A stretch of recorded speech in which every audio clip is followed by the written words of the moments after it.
So, welcome to the Soul on Fire podcast, where I interview cool people doing cool things in the fields of art, health, or spirituality.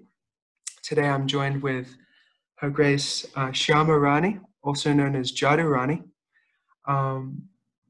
She has been painting incredible, majestical paintings of Krishna for many decades. So, welcome to the show, Prabhu. Thank you so much. Would you like to start by sharing how did you meet Srila Prabhupada and start practicing Krishna consciousness? Okay, I was a 19-year-old girl going to City College, majoring and going to major in art and history. And as you might be foreseeing or projecting, that's exactly what Krishna consciousness was for me. It's the history as it is, not as we learn in mundane schools. History of the universe, history of beyond the universe, and painting that under the guidance of a resident who was beyond the universe. So anyway, to backtrack. So I was doing that, and I was also in the time of the 60s of everything that went along with that, left-wing politics and protesting the war in Vietnam and drugs and all those hippie kind of things of the 60s. And then one day I was walking through the park, and I had just recently, just before that day, I had asked my mother, "Mom, if I didn't come from your womb, would I still exist?" Because I started inquiring in my mind, like, what is everything all about? What's the aim? Where is everybody going to? Where's everybody coming from? So one day out of the blue, I don't know how the question came, if I didn't come from your womb, would I still exist? And she didn't know, of course. And then just the next weekend, it was a Sunday, and I was passing through Tompkins Square Park in New York City, Lower East Side, on my way to a friend's house, and there was Srila Prabhupada, a very beautiful, in his early 70s, very saintly looking with saffron robes, shaven-headed, playing a little bongo drum, sitting on a rug, chanting Hare Krishna, and his 10 or so disciples, all young men, all looking as hippie-ish as I was, dancing around him in a circle on this Indian rug. And my first impression was, this looks like a genie flying in on a magic carpet. And even today, I still think of him like that. Wow. He's still that transcendental magic person who has all mystic powers, past, present, and future, who can make the future happen just by saying it's going to happen. So I saw him in the park, and then after he and his disciples left, stranger walked up to me and asked if I'd like to go to the temple. I didn't know what a temple was, but I agreed. And then we met Prabhupada, and the first thing he said to me that I can remember is, "We are eternal, and everything around us is temporary." He invited me to come to his classes. And so in New York, everything is by subway. And so his temple was an hour and a half away from my home. So I used to trek by his words of, "Oh, you live near here? Then you can come to my classes. You can come to the kirtans." So when he asked, "Do you live near here?" I was on LSD on that day, and I thought I was the all-pervading God. So I said, "Yes, I live very near." He said, "Good, then you can come to the programs." So then I was stuck because he had said that, and so I traveled for an hour and a half on 5 subways to go to his classes. And they were classes on Bhagavad Gita and Chaitanya Charitamrita, the pastimes of Krishna in the form of his devotee, and Bhagavad Gita, Krishna speaking to his devotee Arjuna, teaching, "I'm not this body, we're not this body, we're eternal souls, we're all part and parcel of Krishna."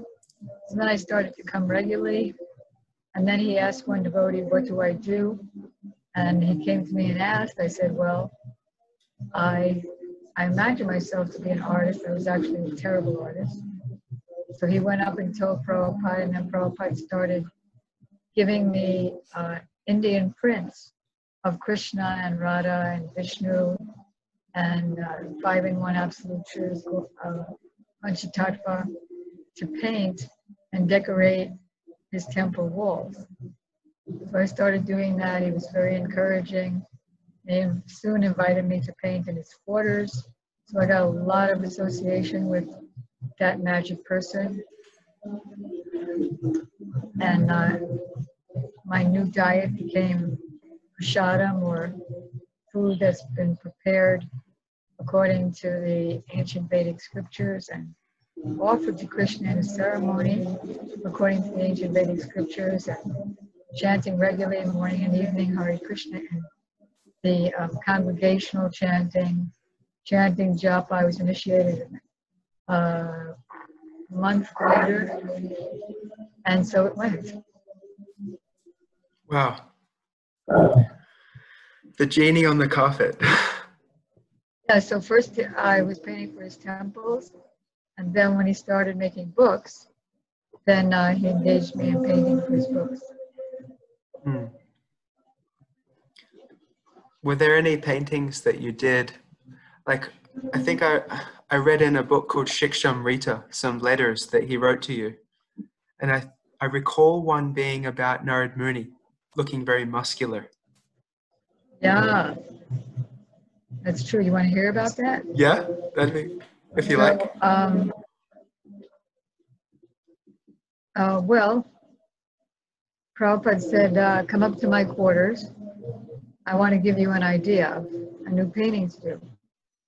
So I went there, and the idea was that he took a picture out of an old Hindi book in Hindi, and gave me the picture of Narada Muni. Very, talk about magical. He was carrying a veena.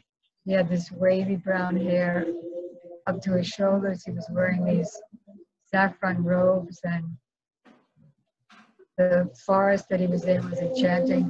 Prabhupada asked me to copy that, which I did, like 18 by 24 or so. And then the next year, I helped open the Boston temple, and he wanted that painting for each temple that he was starting. The Boston temple was his temple. I was just one of the early members. And then I thought, well, I didn't really like that picture of Narada Muni that I did. I want to make it such that it'll be famous like the Mona Lisa. Because when I was living in New York, I saw, they had the Mona Lisa on exhibit, and people would line up for blocks to get a 1-minute view of the Mona Lisa. Then they'd have to scurry along so the next person could get a view. So I thought, well, I want Krishna paintings to be famous like that. So I thought that just by copying their style, I would become famous for some reason or other. So I made the next Narada Muni painting with gaunt cheeks like Jesus, and a Jesus kind of dhoti instead of a brahmachari dhoti, and put him in a redwood forest instead of that magical Transcendental Indian forest. And then I sent it to the San Francisco temple. That was his third or fourth temple. No, second temple, actually. And the devotees wrote me how much in ecstasy they were and how their kirtans were much more enlivened. They were jumping up to the ceiling. And then when Prabhupada came, he wrote me a letter that, I liked the first painting you did, but this one looks like a milk drinker's conception of beauty.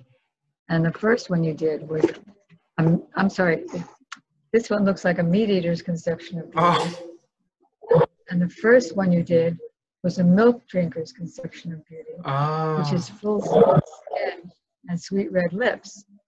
And this one, with muscles and gaunt cheeks, is the meat eater's conception of beauty. So I was so unhappy that I had displeased my spiritual master, because there's a verse in our one of our kirtans that if you please the spiritual master, then Krishna himself is pleased, and if he's displeased, then your whereabouts are unknown, your spiritual whereabouts are unknown. So I wrote back a letter of three lines apologizing.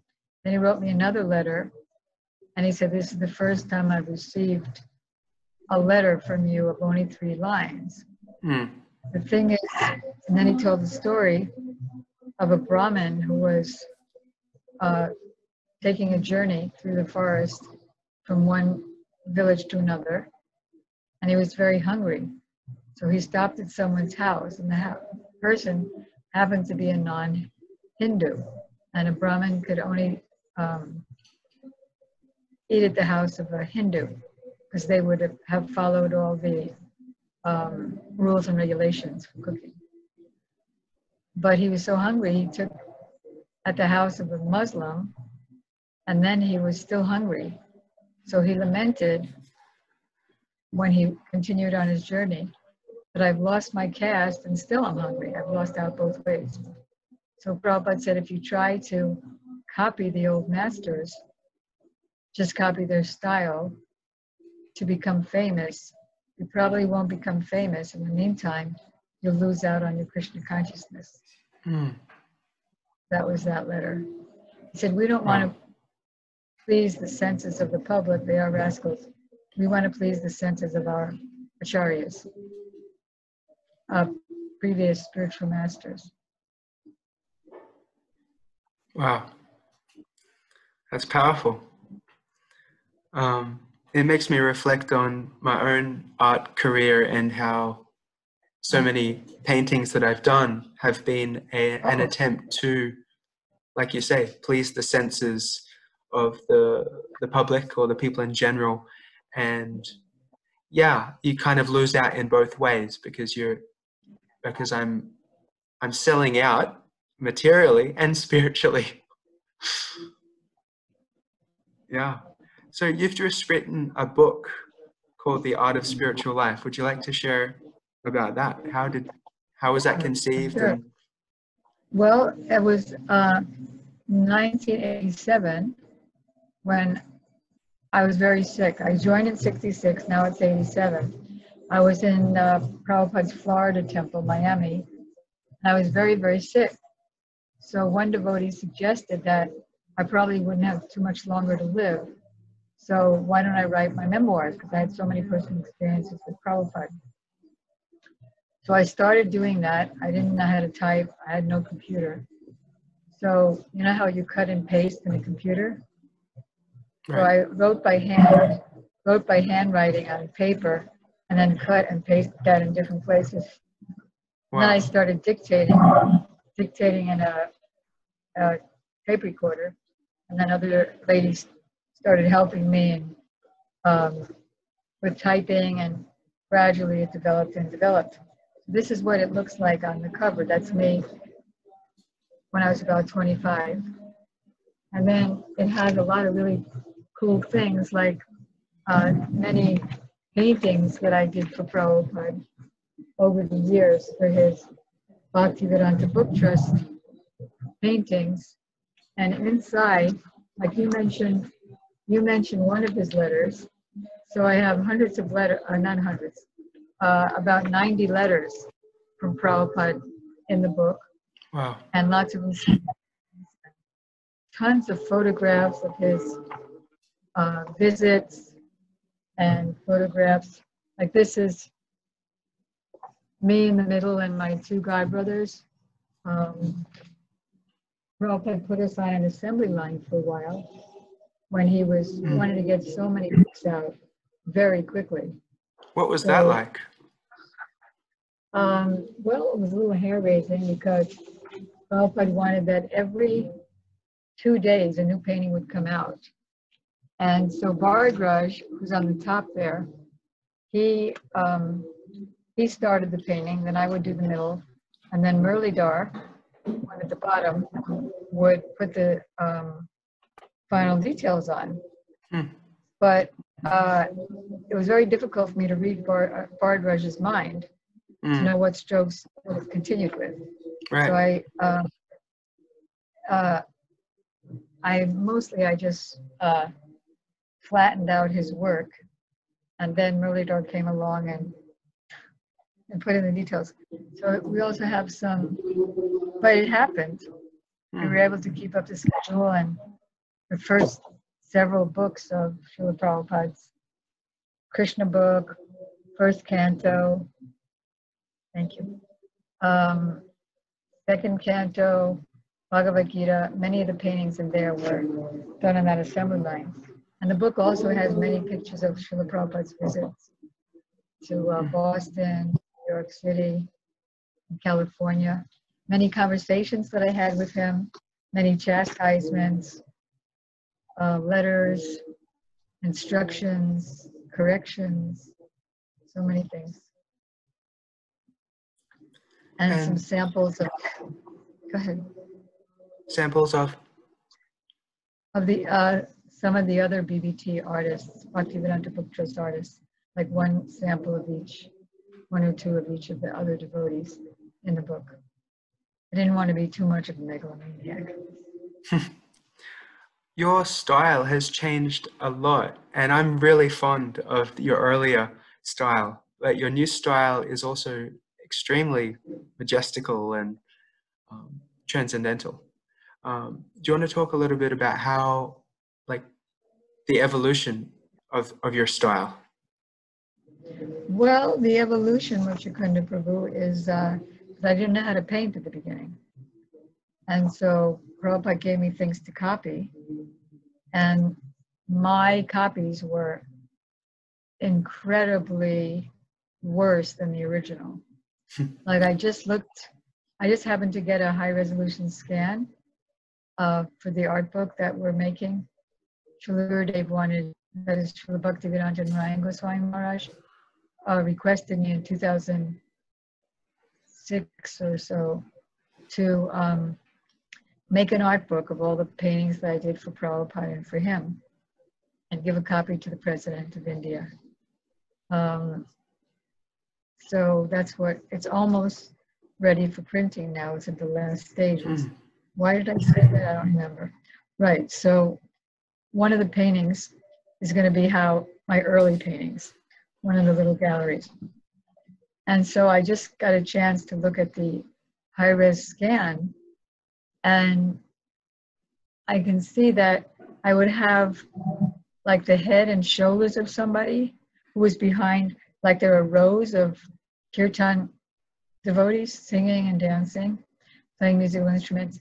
So the one in the back, the original from India, that was perfect. But with me, the head and the shoulders and top of the torso would be in one place, and then the dhoti and the legs would be in another place.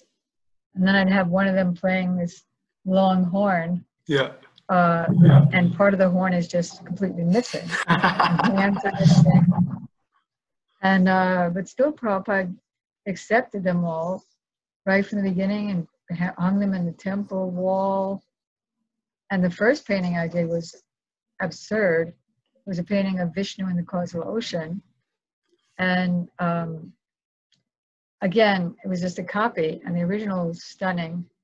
And my larger copy for the temple wall, the hands looked like baseball gloves, his club looked like an ice cream cone, the causal ocean that he was emerging from looked like psychedelic question marks. But still, when I presented it to Prabhupada, and as usual, he's always like a magnet attracting iron filings, always surrounded by so many of his disciples. So when I brought that to him, he made an announcement. Now, who could look at that and say that is not God? So he was extremely encouraging, like a parent and encouraging a little kid. Oh, you're so intelligent. So then I was painting on my own, and then Prabhupada started his books, and then he started the assembly line. So we were all three. The other two were much better artists than me, Bhardraj and Muridhar. We were all three working on the same painting. So our styles kind of got very similar. And I improved in that way. And then gradually, and we used to comment on each other's work. Sometimes we would help each other with each other's painting, with touching it up, making a sketch for the other artist. And so I developed a lot in that way. And we used to have meetings together in '76 when the Bhaktivedanta Book Trust was very developed, and the other artists were so good. So we used to have idea meetings, which paintings we were going to do for any particular volume, and then we'd meet at every stage and critique each other's work. Like the group would walk up to each person's painting and say this, this, this, and then the person whose painting it was would take notes. So then, so that things developed a lot. And the paintings that I showed, the ones I showed were, I don't know if you could see it. Yeah. This is already in 1982. Prabhupada had left in 1977, but I kept painting for his books. These also 1982, when our technique was already rather developed. These two were 1975. I don't think it developed that much once it got developed. But then when I met Syamarani Goswami Maharaj in 1992, this is me and Gorsundar on a walk with Srila Prabhupada, 1968. And so when I met Srila Gurudev in 1992, he continued my asking me to paint. And at that time, I didn't do so many paintings because we didn't have so many marathons. So each painting took longer, and I got critiqued a lot more often by Srila Gurudev himself. Like, what are they thinking? How are they feeling? Wow. We got really into it. So, so then it developed still more. And also in 1982, 1980, 81, I went to this art school because the BBT artists were always helping each other. And then we split up a couple of years after Prabhupada's departure. And so I was on my own now. And so I wanted the skills to be able to do a whole painting with confidence, not depend on the other artists. So I went to Rocky Mountain School of Art and Design. And I learned a lot of more skills there as well. So that's the history of the development. Wow, thank you so much. Yeah. In the next 5 to 7-ish minutes, would it be okay if I just kind of shoot off some questions that have been burning in my mind and just kind of gives short answers to them. Yeah, I kind of get carried away tonight. No, it's all really nectar. But I'll get I'm a wondering, short one from that one. okay, so how do you feel sadhana impacts your art? Oh, that's very, very interesting question. If I don't do it, I mess up.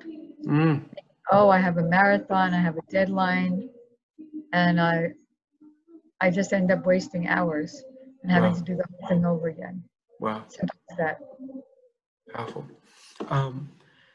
What's your advice to other artists in Krishna consciousness who may feel that their self-expression isn't so encouraged, maybe because their work isn't as important? Like for you, your art was ordained by your spiritual master, and they're windows to the spiritual world. And I wanted to acknowledge you also because actually the way that all devotees in this movement understand Krishna to be is through the pictures in the books, at least in the beginning.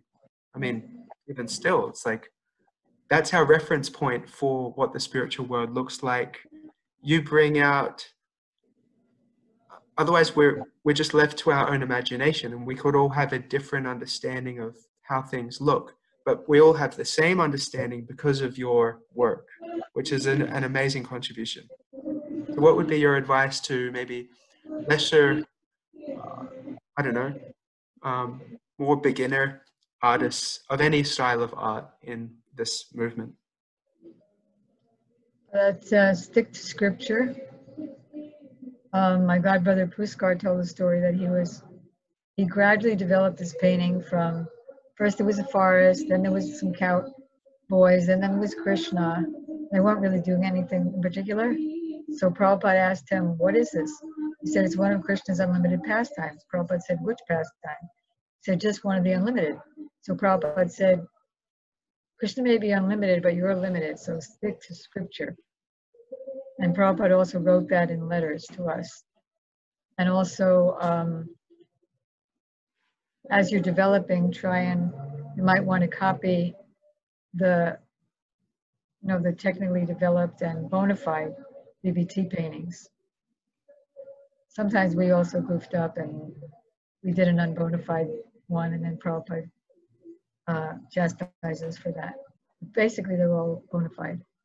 So you can copy that as you're developing your skills and show your work. You might want to show your work to any senior artist, Krishna conscious artist.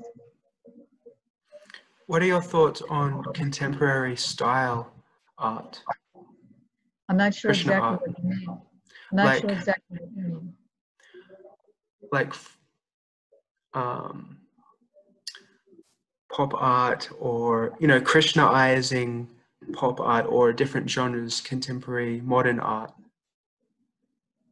Well, I'd have to see a sample in order to understand exactly what you mean. And I don't know what you mean by Krishnaizing. Like, for example, taking Krishna's form, and rather than making it 3D, because I know Srila Prabhupada instructed you in a certain style because maybe the style that was already there in India was, he said something like, if the modern world, the Western world saw this, it wouldn't create the reverence, maybe because it looks maybe mythological or something. Oh, yes, he did say the paintings should be done in such a way that no one will take it as mythology. Right. I'd say that. But there are different styles. Like one devotee, I forget her name. She would do Krishna children's book, a more children's style. Right. And Prabhupada loved her work. Right. So there are a few different styles, but as long as Krishna is the right proportion, right, as long as it's not distorted, also as far as the technical aspect goes. right. I'm not sure what is pop art. Sure. Well, like Andy Warhol or Keith Haring, these kinds of artists. But they're not even, I mean, like they draw soup cans? Yeah, I guess like the style, the stencil or flat color and Oh, more, that. yeah. No, no. That's because it's not Krishna. It's just flat abstraction. You mean like the psychedelic distortion kind of things? Mm, maybe I need a better example, but like say, you know how you can take a photo and make it pure black and white, and then you can turn it into a stencil, and then you can use flat colors, and so the style would be more two-dimensional, but it would Yeah. be very impactful when it, If Krishna and is you could, beautiful, if Krishna is beautiful and fits the scriptures, there's no harm. right, cool, okay. Um, I think that's all we have time for today, but Okay. it's been a real pleasure meeting you, and And a pleasure like I meeting say, you. I wanted to say that my favorite, some of my favorite, almost endearing paintings are the earlier ones where the cowherd boys Yeah. are playing, and just the way you did their little hats and their like Oh side, yeah, those like beans. they're just so Yeah, endearing. yeah, yeah. And Yeah, yeah, and like that's an example of how Prabhupada accepted the different styles. right, sure. They were very primitive. Yeah, sure. Almost naive. Yeah, But naive. that's Yes, definitely. but that fits because the spiritual world is so pure and innocent. And the Exactly. cowherd Exactly. boys are very pure and innocent. Yes, exactly. So thank you so much for your contribution Thank you. to Much appreciated. all devotees. It's just incredible. So yeah, we'll leave it there and hope All right. to I just want to hope you mention can that if anybody wants to please. get a copy of this, they can just go to theartofspirituallife.com and order as many copies if they like from there. Nice. Theartofspirituallife.com. I'll put the Yep. link in the description in this Okay. this vlog also. Thank you so much. Okay. Thanks for your sincerity and humility and kindness in doing these podcasts. Thank you for being on the show. Hare Krishna. Hare Krishna.